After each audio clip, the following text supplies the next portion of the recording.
जय गुरु जी। जैसे कि हम सबको हमेशा गुरु जी ने ये बताया था कि अपनी आप बीती जो आपके साथ बीती है उसको बताइए संगत को, ताकि और संगत जुड़ सके और संगत गुरु के साथ कनेक्ट हो सके। क्योंकि हम लोग भी जब गुरु जी के साथ कनेक्ट हुए थे तो हम लोगों को भी हमेशा यही लगता था कि कोई हमें गुरु जी के बारे में कुछ बताए, कोई संगत आके हमें ये समझाए कि गुरु जी क्या हैं, हमारे लिए क्या वो कर सकते हैं, क्या उनकी पावर्स है और क्या इनडेफिनाइट वे में हमारी हेल्प कर सकते हैं। तो वही गुरु जी का हमेशा रहा कि सत्संग करो, सुनने वाले का भी भला और सुनाने वाले का भी भला। तो आज मैं आप सबके सामने आया हुआ हूँ और अपना सत्संग शेयर करूँगा।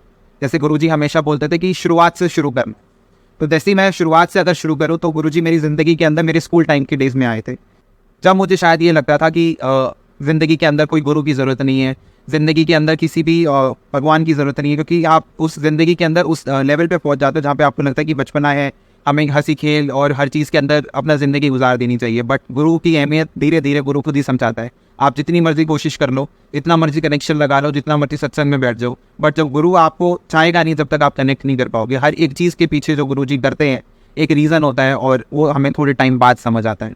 तो ऐसे ही मैं मेरी जब ज़िंदगी में गुरुजी आए तो मुझे कभी समझ ही नहीं आता था कि what is the mission of coming Guruji in my life, और गुरुजी मुझे क्या समझाना चाहते। बच्चा था तो उस टाइम पे एक ग्रुप में मैं ऐड हुआ था, तो पूरे दिन the sevadars in the group used to say Jai गुरु जी, शुक्राना गुरु जी। तो मुझे आज तक ये समझ नहीं आता था। मैं एक रात को सोया और मैं जब सुबह उठा तो मैंने देखा कि पूरी पूरी रात लोगों ने जय गुरु जी लिखा हुआ है, पूरी रात ही लोग शुक्राना गुरु जी लिख रहे थे। तो मुझे इसका मतलब नहीं समझ आता था। आई यूज्ड टू थिंक कि ये लोग बार बार क्यों वो चीज़ें लिखे जा रहे हैं, पर मुझे समझ नहीं आया। But with due course of time मैंने यूट्यूब पे ढूंढा कि गुरुजी हैं क्या है, गुरुजी के सत्संग सुने और कनेक्ट करने की कोशिश करी कि गुरुजी ने मतलब क्या है गुरुजी। मतलब समझ तो मैं आज भी शायद नहीं पाया हूँ गुरुजी को, बट उस टाइम पे थोड़ी बहुत मैंने अपनी कोशिश करी कि मैं समझूं कि मेरा गुरु या जिसको मैं गुरु बनाने वाला हूँ वो असलियत में है क्या। तो समझ में आया कि गुरुजी महाशिव है, गुरुजी के पास असीम कृपा होती है लोगों के ऊपर, और जैसे कि वो लोगों की कैंसर्स और ऐसी ऐसी चीज़ें ठीक कर देते थे जो लोगों में या हमारे किसी भी डॉक्टर्स या किसी के पास वो इलाज नहीं होता था। तो ऐसे ही मेरे साथ हुआ कि मैं उस 9th स्टैंडर्ड के अंदर हम लोग ऐसे ही होते हैं कि मतलब बच्चा पढ़ता है, कभी नहीं पढ़ता, कभी उसको समझ आता है, कभी नहीं समझ आता। तो मेरे साथ भी हमेशा ऐसे ही होता। तो जब मैं गुरुजी के पास आया तो उस साल मेरा ये हुआ था कि उस साल मेरे मैथमेटिक्स के अंदर बैक आ गई थी, और बैक आने के बाद जब मैंने उसका एग्ज़ाम दिया था तो मैं डिटेन हो गया था। तो स्कूल मेरे अपने स्कूल वालों ने मुझे कुछ ही नंबर की वजह से डिटेन कर दिया था, और उन्होंने बोला था कि आप या तो रिपीट करो या आप हमारा स्कूल छोड़ दो। क्योंकि अब स्कूल अपना इतना रेपुटेशन बना के रखी हुई थी, इतने हम लोग बहुत मतलब इतनी ज़्यादा इन्वॉल्व था मैं हर चीज़ों के अंदर कि मैं नहीं उसमें कनेक्ट हो पा रहा था। तो मैंने उस टाइम पे स्कूल छोड़ना ही अच्छा समझा। तो मैंने एक नए स्कूल में एडमिशन लिया और सब कुछ एक नई शुरुआत ज़िंदगी की, कहते हैं ना कि आपको दोबारा शुरुआत करनी। मैंने वो दोबारा सोचा कि अब गुरुजी आपने मेरे साथ ऐसे ही करे हैं, बट मेरे अंदर ना हमेशा एक होप रहती थी कि आप जब सबकी सुनते हो, सब कहते हैं कि आपके अंदर इतना चमत्कार है, आपके अंदर इतनी शक्ति है, तो आप मेरे लिए भी करोगे। क्योंकि एक बच्चे के लिए तो उसका साल बच्चा है, शायद उससे बड़ी तो कोई चीज़ नहीं हो सकती थी। तो उस टाइम पे मैंने वो बोला गुरुजी को। मेरे अंदर से हमेशा एक आवाज़ होती थी कि तू पास हो जाएगा, तू निकल जाएगा, तेरा कुछ रुकेगा नहीं। पर मुझे समझ नहीं आता था कि मेरे मन की आवाज़ है ऐसा असलियत में होता है। उस टाइम पे मैंने जपजी साहिब का पाठ करना शुरू कर दिया था, गुरुद्वारा रोज़ मैं जाता था। तो मैं स्पिरिचुअली अपने आप को आगे बढ़ाता जा रहा था। तो उस टाइम धीरे धीरे मेरे साथ ये होने लगा कि मैं गुरुजी की तरफ और आने लगा। 1 महीना ऐसे ही बीत गया कि मैं दूसरे स्कूल में आ गया था और मेरी ज़िंदगी अच्छी चल रही थी, और मैंने एडमिशन के साथ एक ज़िंदगी सोच ली थी कि मैं ऐसा ही हूँ। उस टाइम पे मैंने पढ़ना भी शुरू कर दिया था, और मतलब मैं ये सोचता था कि अब नई चीज़ शुरू करिए तो शायद हम इसको अच्छे से निभाएं। तो उसके लिए मैंने शुरू करा। तो उसके पीछे मैंने अपने स्कूल के खिलाफ बड़ी सारी कंप्लेंट डाल दी थी, बहुत सारी ऐसी चीज़ें कर दी थी जो मतलब आई कुड डू। मतलब मैंने ऐसी ऐसी चीज़ें कर दी थी जो बहुत ही एक एक्सट्रीम एक बच्चा ना करे। तो उसके बाद मेरे एक मन से हमेशा जो आवाज़ आई थी, उसके बाद वो 1 महीने के बाद जाके वो आवाज़ कहते ना सच हुई। उस टाइम ज़िंदगी में आज तक वो अभी भी नहीं हुआ। उस साल ये हुआ था कि सीबीएसई ने ये बोला था कि जिनके रीटेस्ट हो चुके हैं और जो डिटेन भी हो गए हैं और वो मतलब फेल हो गए, पहली क्लास में 1 महीना निकाल चुके हैं, उनका भी हम दोबारा एक रीटेस्ट लेंगे। तो वो मेरे लिए गोल्डन अपॉर्चुनिटी आई। पर जैसे कहते हैं ना गुरुजी आपको नींबू की तरह नहीं छोड़ते हैं। तो जब मैं उस पेपर देने अपने स्कूल में गया था तो उन्होंने मेरे आगे इतनी सारी प्रॉब्लम्स क्रिएट करी, बट वो विश्वास कहते हैं ना गुरु का आपको उतार सकता है, आपकी ज़िंदगी को आपको आगे निकाल सकता है।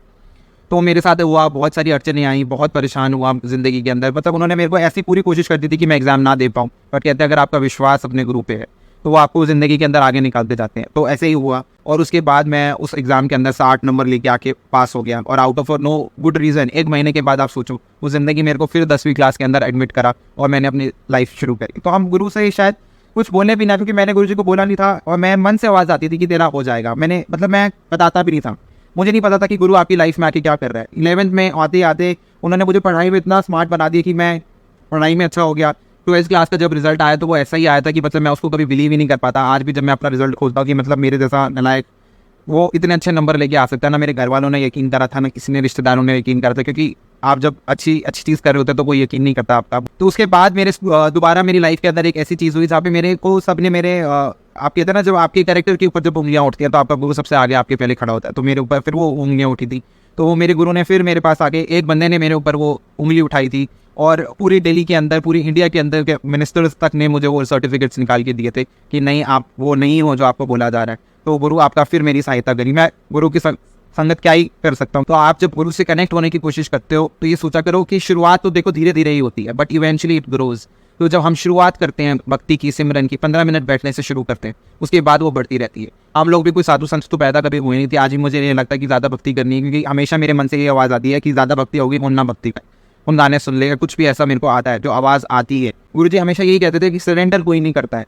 अब आके या तो तुम अपनी बात करा लो या फिर गुरु को अपनी बात करना है। तो अगर गुरु कर रहे हो तो जो तुझ पावे साईं पली का, तो यही मतलब है कि जो भी तूने करा है वो मेरे लिए सबसे अच्छा है।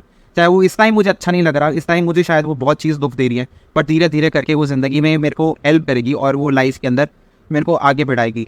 छोटे छोटे सत्संग होते थे, जब हम लोग स्वरूप मांगा करते थे, लॉकेट मांगा करते थे, कोई नहीं देता था उस टाइम पे। तो भीख मांगते थे, मतलब लिटरली कोई स्वरूप देते, कोई एक लॉकेट देते। तो उसके बाद मुझे जब गुरुजी ने ये सेवा दे दी कि मतलब मैं लोगों को देना शुरू कर दूँ, तो फिर मेरे को ये लगा मैं तो भैया ही देने वाला, देने वाले आप हो। तो जितने भी लोगों को आप दे सकते हो तो आप उनकी हेल्प करो, क्योंकि आपको नहीं पता कि महाराज किसके घर में क्या कष्ट काटने जाते।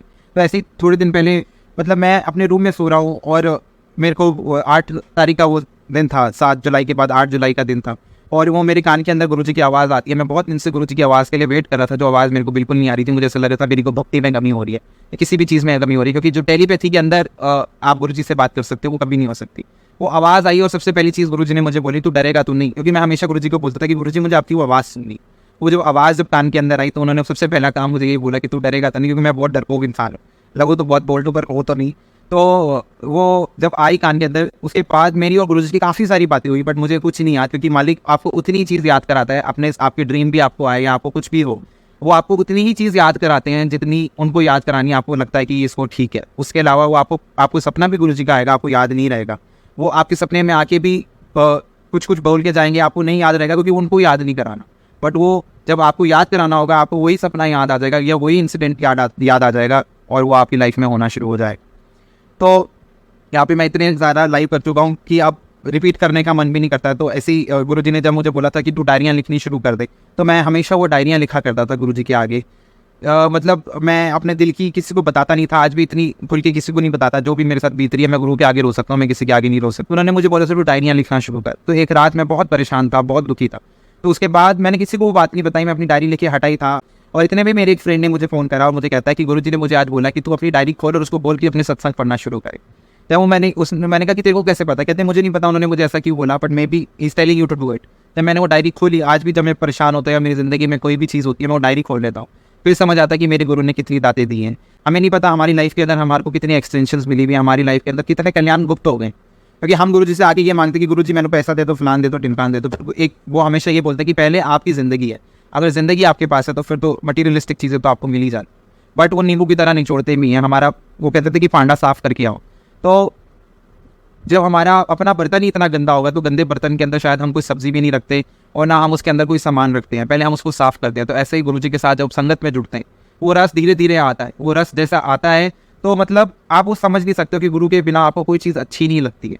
तो सब जगह ऐसा लगता है कि मेरे घर में कोई फंक्शन हो तो मैं गुरुजी का सत्संग कर लूँ, किसी की शादी हो तो मैं गुरुजी का सत्संग कर लूँ। गुरु की महिमा ऐसी है कि गुरु आपको हर जगह आपकी माँ पकड़ता है, हर जगह आपको गाइड करता है। बट हम कितना गुरु को टाइम दे रहे हैं।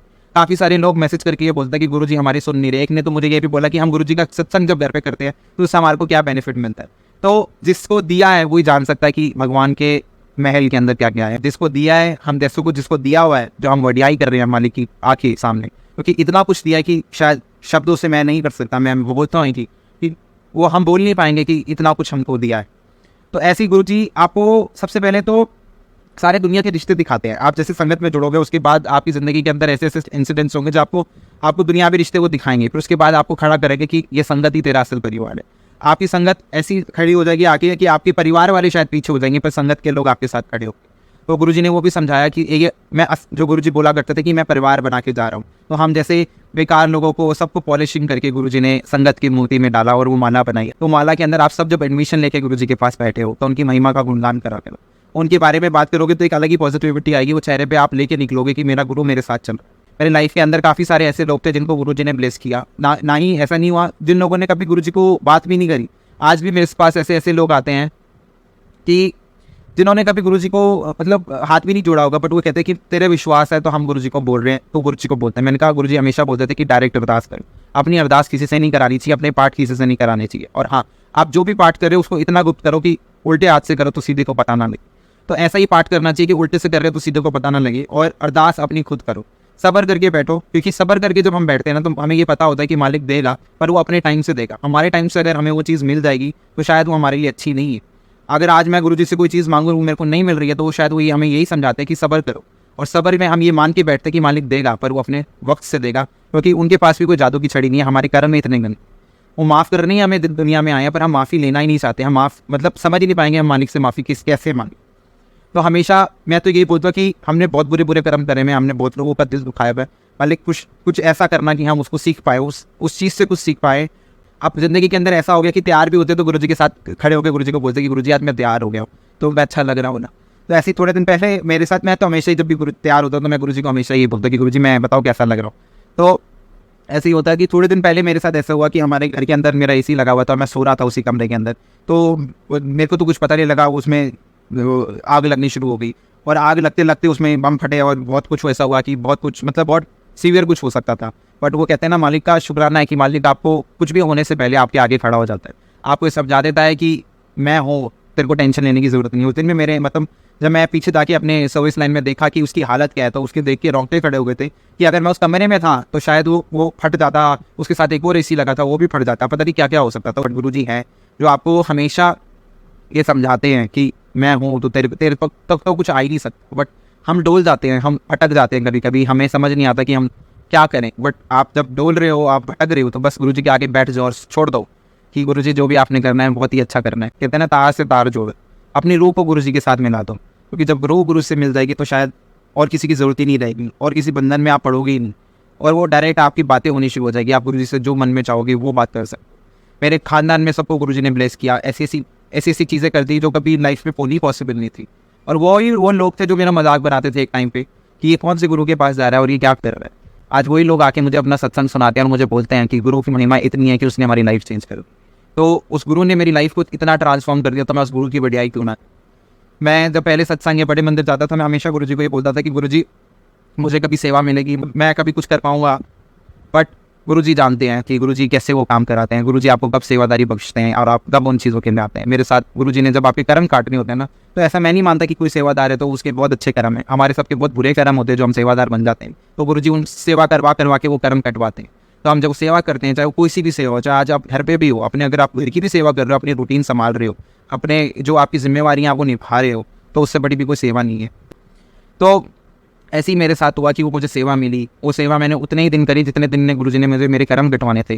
तब थी धूप के अंदर गुरुजी ऐसे इम्तिहान लेते थे कि मतलब पूछो मत। मेरे जैसा बंदा जो अपना गिलास ना उठाता था घर के अंदर कि मेरे को पानी दे दे, तो आज भी ऐसा ही है कि मतलब उठाने में जाने में इतना दिक्कत रहता है, कोई पानी दे दे तो पी लूँ, नहीं दिया तो प्यासा सो जाऊँ, ऐसा इंसान मैं वो और था। मतलब तो फिर भी पानी पी लूँगा उठ के, इतना तो गुरुजी ने डाल दिया। इतना नहीं मैं बोलूँगा बहुत चेंज आ गया, बट हाँ गुरुजी धीरे धीरे करते हैं ना हर चीज़।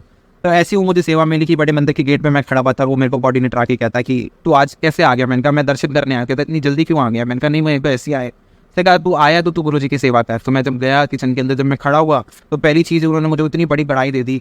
उस किसके अंदर 3 वो डलता है, पूरी 3 टिन डलती है तेल की, इतनी बड़ी वो थी। उन्होंने मेरे को वो दे दी और उन्होंने कहा कि इसको साफ़ करो, उसको उठाओ। और मैंने उसको उठाया तो मेरे को लगा मैं तो गया। उसके बाद उन्होंने मेरे को दे दिया ये टिन फाड़ो। मैंने तो अपने घर में कभी तेल की टिन नहीं खोली होगी, उन्होंने मेरे को इतने बड़े बड़े टिन दे दिए कि उसको तोड़ो, उसको फाड़ो और उसके अंदर डालो। वो डालने शुरू करें, बड़ी मेहनत का काम। जब मैं घर वापस आता था तो ऐसा लगता था कि मतलब शायद अब मेरे शरीर में कुछ बचा ही नहीं है, मैं सो जाऊँ, कुछ ऐसा कर लो, क्योंकि वो सेवा सुबह की होती थी अर्ली इन द मॉर्निंग। तो ऐसा मतलब शरीर टूट जाता था कि समझ ही नहीं आता था कि क्या करो। एक बारी तो ऐसा हुआ कि मेरे को धूप से बहुत एलर्जी है, मैं धूप में ज़्यादा देर खड़ा भी नहीं हो सकता। उस दिन वो सेवादार मुझे बोलता कि बाहर से ना आपको सिलेंडर लेके आने। मैंने कहा सिलेंडर लेके आने। मैंने कहा खाली है ना। नहीं, कहता नहीं भरे हुए हैं।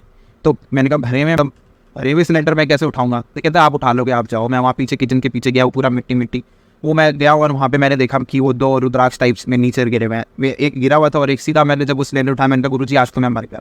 और जब मैंने जैसे ही वो उठाया, वो टप करके मेरे सर पे गिरा और वो मैंने उठाया। तो मैंने कहा चलो गुरुजी। फिर एक मेरे को बोलता कि आज गुरुजी ने आपको बहुत ब्लेस किया। मैंने कैसे ब्लेस किया? कहते देखो उन्होंने आपको आशीर्वाद।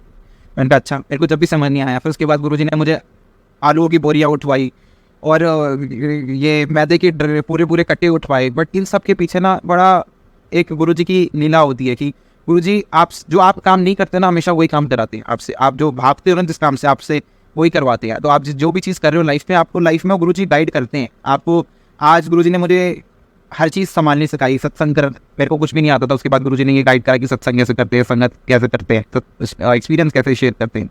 तो हर चीज़ गुरुजी ने सिखाई और उसके बाद वो रियल लाइफ में आपको अप्लाई करना सिखाते हैं कि ये देख तेरी रियल लाइफ में देखो कैसे मदद कर रहा है। मेरे को नहीं समझ आता था कि मैं थिएटर से क्यों जुड़ा, मैं बातें करना कैसे सीखा, मैं बोलना कैसे सीखा। बट गुरुजी की प्लानिंग थी कि गुरुजी ने मुझे आज से कम 6-7 साल पहले जब वो थिएटर ज्वाइन कराया था, जब मैं NSD के अंदर आया और जब मैं साहित्य कला में आया, तो गुरुजी ने मुझे इसलिए बिठाया था कि मैं सत्संग कर सकूँ, मैं सबसे बात कर सकूँ और हीलिंग हम कर सकें, हम एक दूसरे की पावर्स एक्सचेंज कर सकें।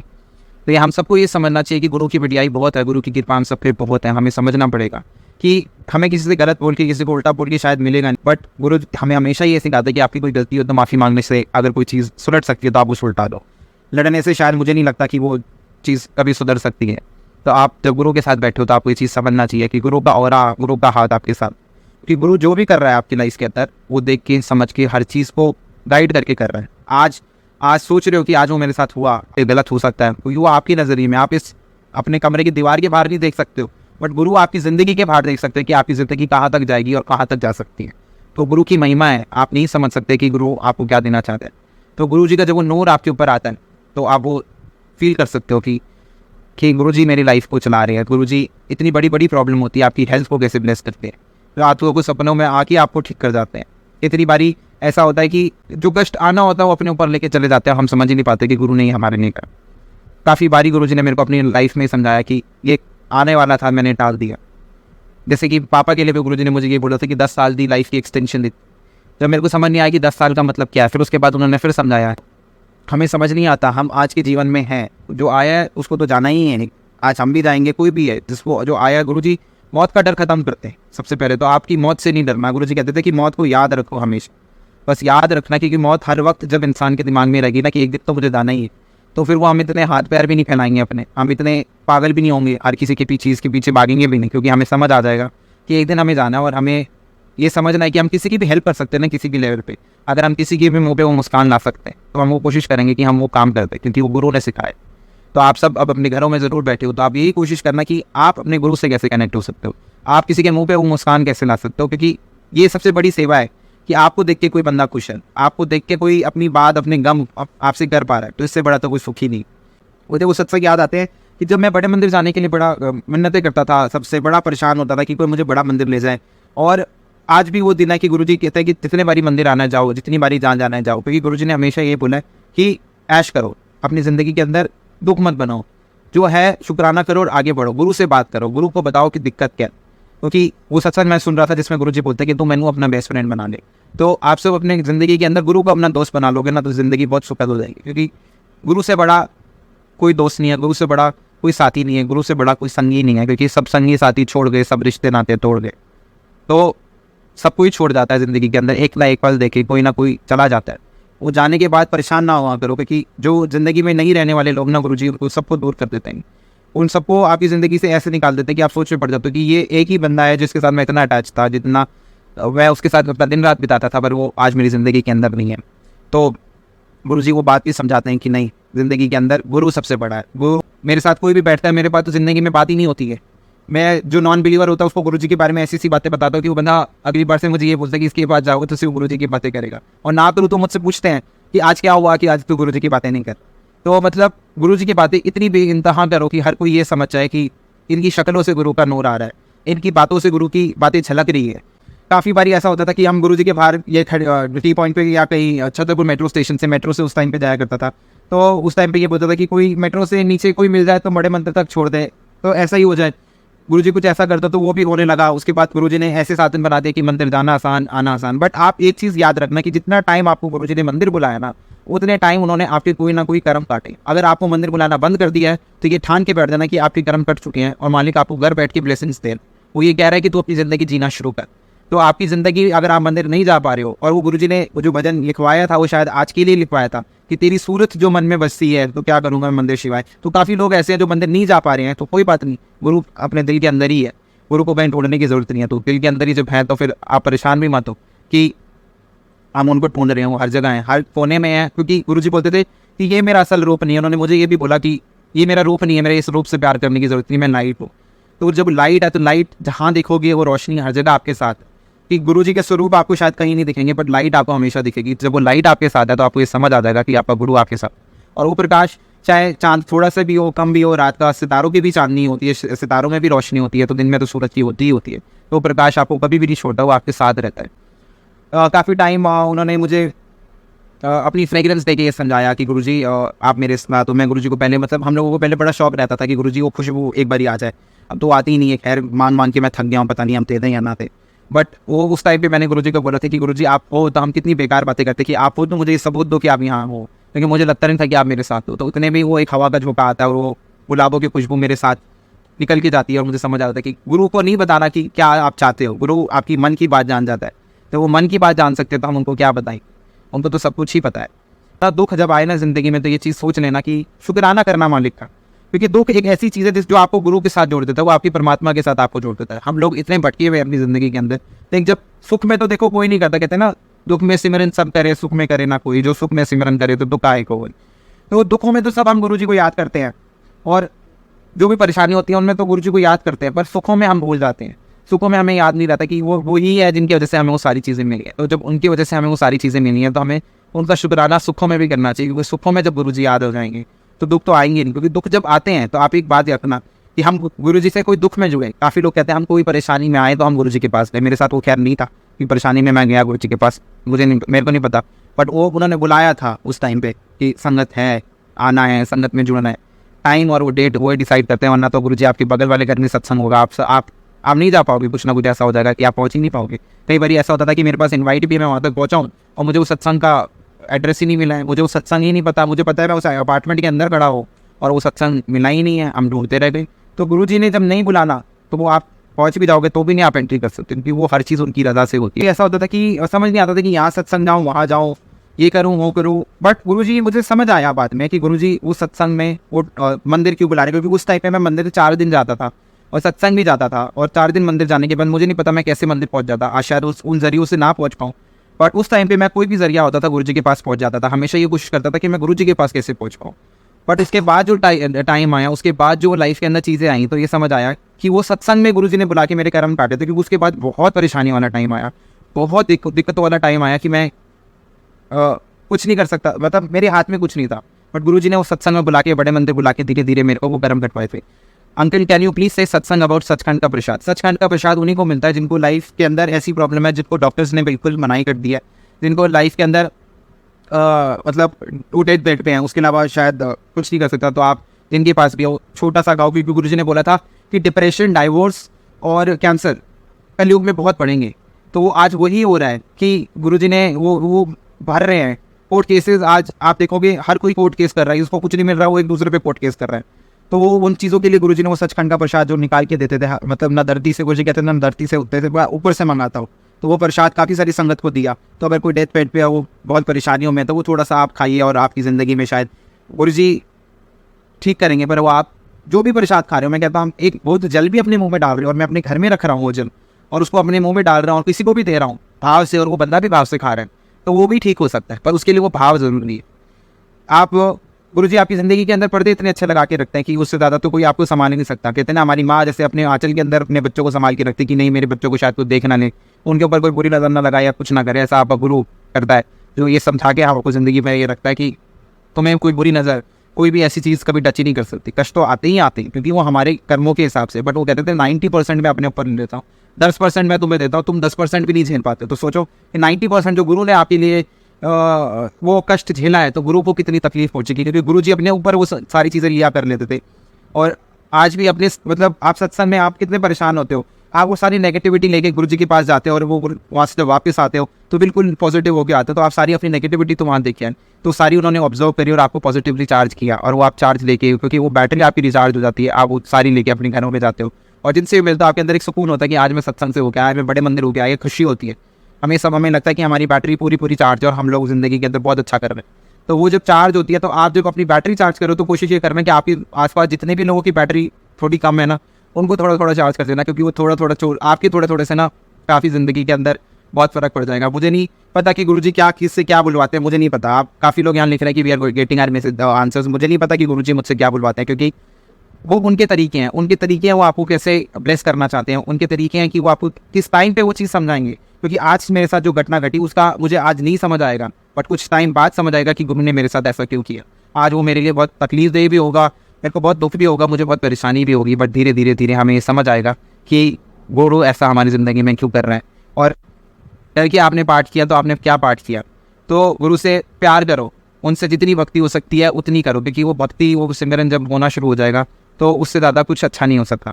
तो जब हम प्यार करने लग जाएंगे अपने मालिक से तो सब लाइफ ही अच्छी हो जाएगी, सब कुछ चेंज हो जाएगा। गुरु के लिए सजा करो, रोज उठ के रोज गुरु को देख के स्माइल करा करो। एक चीज़ सोच लो कि रूटीन में बना लो कि आज मैं गुरु जी, अपने लिए मत मांगो। आप जब गुरु के पास बैठो तो वैसे तो मैं तो ब्लैंक हो जाता हूँ, मैं किसी के लिए कुछ नहीं मांग पाता हूँ, पर बहुत जब परेशान होता हूँ तो कोशिश करता हूँ कि मैं किसी और के लिए मांगूँ, क्योंकि तो हम किसी और के लिए जीना शुरू कर देते हैं, जीना तो मैं नहीं कहूँगा, किसी और के लिए मांगना शुरू कर देते हैं, तो गुरु जी आपको अपने आप ही देना शुरू कर देते हैं। क्योंकि ज़िंदगी में अगर किसी और के लिए मांगते हैं ना तो ज़िंदगी बहुत सुकून देती है। तो हमेशा कोशिश ये करो कि आप किसी और के लिए मांगो, किसी और के लिए दुआ करो, और कोई परेशान है तो उसको गुरु जी के बारे में बताओ और गुरु जी का गुणगान करो और बताओ कि हमारा गुरु किस मिशन के लिए आया था, हमारा गुरु क्या वो चीज़ें दे सकता है। तो आप सब अपने घर में हो बड़े सुरक्षित हो। आप, मैं तो मानता हूँ कि 5 महीने हो गए हैं और 5 महीने के अंदर हम लोग इतनी अच्छी ज़िंदगी जी रहे हैं, हमारे घरों के अंदर बिजली नहीं कटी। ऐसे ऐसे लोग हैं जिनके घर में बिजलियाँ नहीं है, ऐसे ऐसे लोग हैं जो स्कूलों में जाके खाना मांग रहे हैं, ऐसे ऐसे लोग हैं जिनकी छत नहीं है, जो नंगे पैर घूम रहे हैं, मुँह पे मास्क पहनने तक के पैसे नहीं है, खाना तो बात की बात होगा। हम सब ज़िंदगी के अंदर ऐश ले रहे हैं, ज़िंदगी हमारे को बहुत अच्छी तरह प्रेजेंट हो रही है।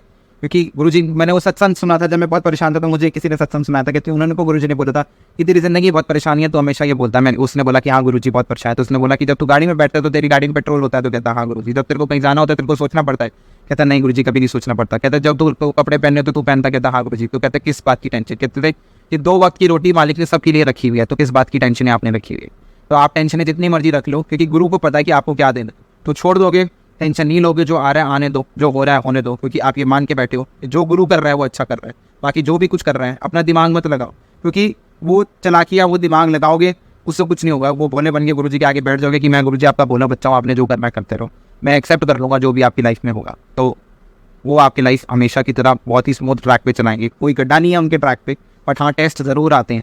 वो आपके इम्तहान भी लेते हैं, वो समझते हैं कि मैं समझूँ कि मतलब मेरा ये भक्त बनाने लायक है या नहीं है। काफ़ी बार ऐसा हुआ कि मैं गुरुजी को बोलता था कि गुरुजी आज तो आपका एक वक्त गया, आज तो आपका एक वक्त खत्म, क्योंकि ज़िंदगी के अंदर हमें ऐसा लगता है कि हमारी ज़िंदगी तो खत्म ही हो चुकी है। हमारी ज़िंदगी में कभी कभार हम इतने लोग जाते हैं कि हमें ऐसा लगता है कि अब तो शायद हमारी ज़िंदगी में कुछ है ही नहीं। बट गुरुजी हम सब के टूटे हुए, कहते हैं ना, हम टूटे हुए वो थे क्रेयॉन्स थे, और गुरुजी ने हमें फिर रंगना सिखा दिया, हमको फिर ज़िंदगी में वापस ला रहे हैं और आपको सबको ये समझा रहे हैं कि ज़िंदगी कैसे जीतें। तो हर एक दिन हमें अगर ये सीख मिल रही है कि हम कैसे जिएँ, तो इससे ज़्यादा आपको क्या गुरु से चाहिए। कितनी संगत गुरुजी ने मुझे ऐसी मिली जो हमें राह चलते हुए मिल गई, और राह चलने के बाद वो इतने अच्छे हमारे क्लोज फ्रेंड्स बन गए, वो घरों में आना जाना हो गया और आज तक हम साथ हैं। तो वो गुरु ने वो परिवार हमारे को बना के गए हैं। तो वो परिवार जब बना हुआ है तो उस परिवार की कदर करो, उस परिवार के अंदर टाइम दो, उस परिवार के साथ रहो, एक दूसरे का सुख दुख बांटो। मैं बताता हूँ एंजाइटी में गुरुजी ने मेरी कैसे मतलब काफ़ी मेरी सोचवाया। मुझे एक बारी मुझे नहीं पता, मुझे मेरी नॉन टू थी और मेरे को आवाज़ आती है उन्होंने फ़ोन कर, वो बड़ी परेशान है। मैं जब उनको रिंग करा तो रिंग करने के बाद उनसे पता लगा कि she was having anxiety attack, और उनको सांस नहीं आ रही, उनको इतना रोना आ रहा था कि वो किसी को बता नहीं पा रही थी, उनके पास कोई बात करने के लिए नहीं था। जब मैंने उनको फ़ोन करा, जब उनसे बात करी तो ये पता लगा कि बड़ी परेशान है। तो गुरुजी ने पहले ही, तो गुरुजी सोचो जब उनके लिए सोचा तो आपके लिए भी सोच ही रहे होंगे। आपके पास भी कोई ना कोई ऐसा मसीहा खड़ा होगा जो आपके साथ गुरु ने भेजा होगा, और गुरु जब वो किसी को भेजता है आपकी ज़िंदगी के अंदर तो ये मान के बैठना कि वो आपकी ज़िंदगी में किसी ना किसी कारण से आए, वो किसी न किसी रहम गुरुजी ने हम पे किया है जो हमको परफेक्ट।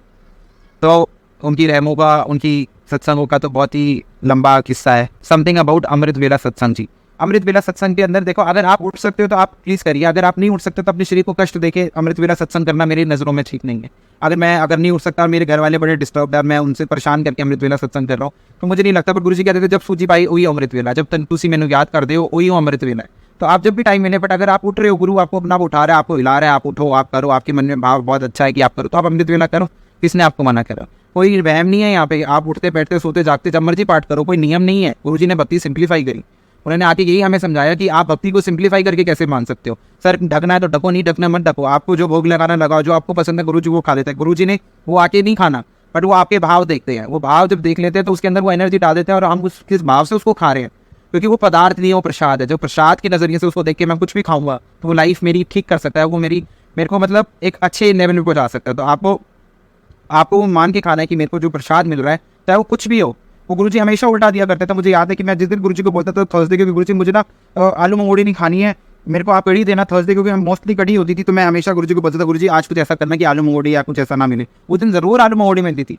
तो आप गुरुजी से जो आप नहीं मांगते ना, उसका उल्टा ज़रूर होता है कि आप गुरुजी को बोलोगे ये, तो गुरुजी आपको हमेशा आप अगर शुगर के पेशेंट हो, आपको इतनी मिठाइयाँ दे देंगे कि आप सोच में पड़ जाओगे कि मैं इसको खाऊंगा तो मैं बीमार, जैसे कोई उल्टी आ रही है या कोई भी चीज़ ऐसी आ रही है जो आपकी बीमारी से बिल्कुल ऑपोजिट है। बट ठीक है, कोई चीज़ आपको प्रसाद के रूप में मिल रही है तो उसको ग्रहण करिए।